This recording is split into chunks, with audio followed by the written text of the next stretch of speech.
this is Sherry. Veronica, I want to talk to you about this video game called Roblox. And there may be more, but let's just deal with one at a time.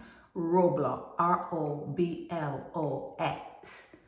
It seems though children are showing up in places like Sheraton Mall and popping down $260 to buy this particular game. Now, the police cannot assist parents when that child has stolen from them, and when the parent goes to the store in Sheraton Mall and say, well, my child came in here and bought this game for $260, they can't get their money back because the game has already been opened and played. So where do you go? Where do you go from here? Should vendors in Sheraton Mall, when a child comes in, and when I say a child, I mean a primary school child, like 10 years old child, come in with $300 getting change back because the game costs about $260, popping down $260, and they're seeing that same child maybe twice a week. Do the math. Do the math. A 10-year-old that could handle over $500 a week for a game.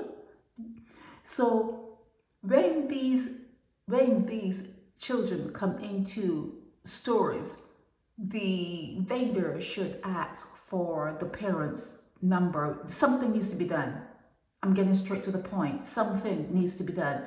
Maybe the vendor needs to ask for the parent's number to make sure that a parent gave that child the money to make that purchase, or something needs to be done. Maybe something needs to be done because children in Barbados are stealing to buy these games. They're doing whatever they need to do to buy these Roblox games. And at times people can hear them saying, people in the game saying, put on your mask, and get ready to shoot. And they're practicing how to be bandits right there in your homes.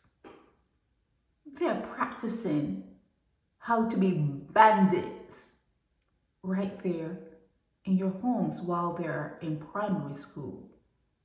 And while they're doing that, the moms and the dads are having other children.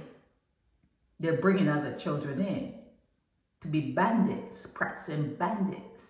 And then when the money is missed, when someone is asking, like, where's my money? I took $300 off the bank. Where did it go? And everyone is looking all innocent because they're only 10 years old. So they can pull that innocent look real easily, 10 years old. But they're thieves. They're thieves. You're birthing thieves. You're birthing bandits. You're birthing children who are going to do anything just to be playing that video game. And there are some video games that put young Barbadian children in the hospital. They end up at the hospital because their penis is broken. They break their P because of what they're doing to it.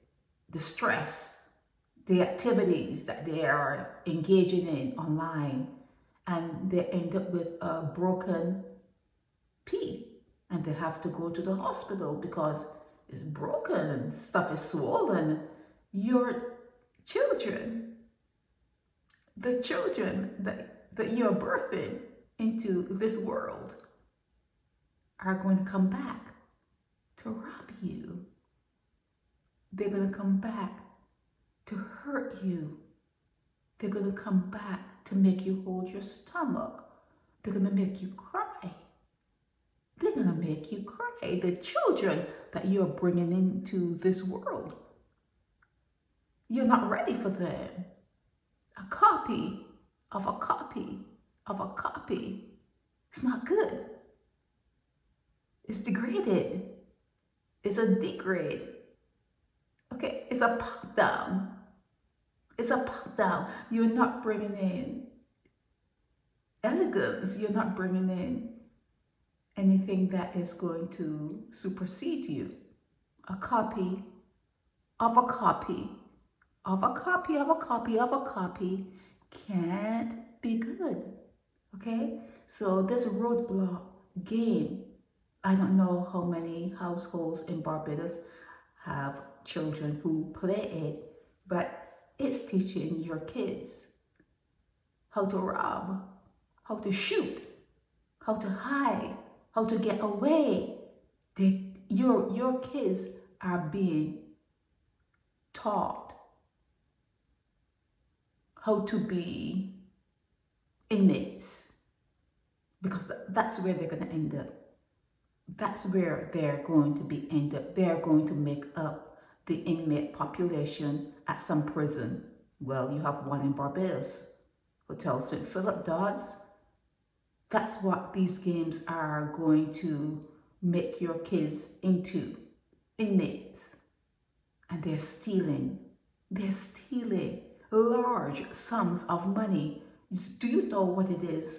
Even in America, $260 to plop down to buy a game, and then you show up twice a week. That same kid shows up twice a week, stealing from all members of family, stealing from wherever, doing whatever, doing whatever to get money to buy a game, to practice being a bandit, not practice being a doctor, not practice being a surgeon, not practice, invention or, taking us out to space. No. They're practicing how to be a bandit. And then when that child is there doing what they're doing, and if it's not a bandit, it's an X-rated stuff that they're messing with, the mothers, they're pushing out some other kids. They're pushing out other kids. Do you guys actually realize what you're doing? Are you conscious? Are you conscious? Do you realize what you're doing? Don't you realize how unconscious a state you are in to be doing what you're doing? Do you realize that you cannot be in your right mind to be having children when you're really not ready for them? You're not ready for them. You can't ever be ready for them. Can't ever be ready, but at least if you have some money, some sort of preparation, because you have some money, you can, divert their attention and give them other options or whatever. At least you can do that if you have money. But can you imagine being poor, living in a house, no air conditioning, it's hot, people sweating, not much food, or the food is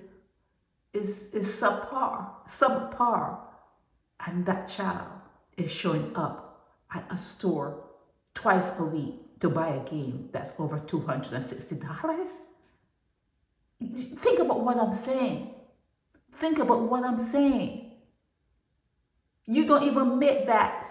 Most people in Barbados do not even make that money when their taxes are taken out at NIS or whatever. They don't even bring home that sort of money, $560, $500 or whatever dollars. They don't even bring that home. Okay, they don't even bring that home. And children are showing up at stores and dropping that money when the week comes. Where are they getting it from? It's not all out of their mother's wallet. It's not all out of their daddy's wallet. Where are they getting that money from? This is Sherry Veronica. Help me spread the word about Naked Departure via social media. Subscribe and share to show support and love for our channels.